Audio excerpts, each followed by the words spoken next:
அவரை அனுப்பினார். பிரியமானவர்களே, நீங்க என்ன திட்டத்துல இருந்தோம், குடும்பமா இருக்கலாம், வேலையா இருக்கலாம், படிப்பா இருக்கலாம், இல்ல ஃப்ரெண்ட்ஸா இருக்கலாம், you are into that situation not to damage them, not to judge them.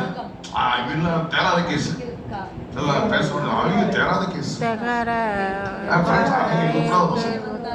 மனைவி அவன் வணங்கவே மாட்டான், கணவனை பார்த்து அவரே எங்கிட்டு உருப்படுவாரு. அப்படி ஜட்ஜ் பண்றதுக்காக கர்த்தர் நம்மை அந்த இடத்துல வைக்கவில்லை.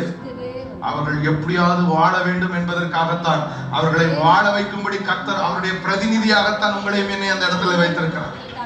அப்படின்னு சொல்லுங்களேன். ஆரம்ப நாட்கள் நான் சட்டம் வந்துச்சுன்னு யாரும் பார்க்க மாட்டேன், பிடிச்சி கம்பாட் பண்ணிடுவேன். ஆனா இந்த அழைப்பை புரிந்த பிற்பாடு யாரையும் பார்க்கும் போது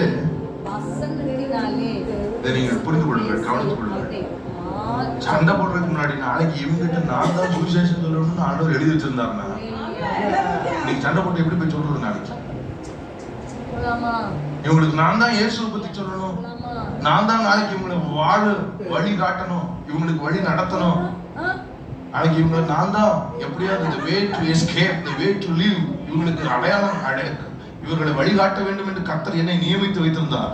இன்னைக்கு சண்டை போட்டு நாளைக்கு கர்த்தர் ராத்திரியில் உங்களை எழுப்புகிறார், எழுப்பி சொல்றார், உங்க பேரை சொல்லி கர்த்தர் எழுப்புகிறார், எழுப்பி அம்மா எந்திரி, நாளைக்கு இந்த குடும்பத்தை பேசு. ஐயோ ஆண்டவரே, நேற்று ஆண்டவரே கண்ணா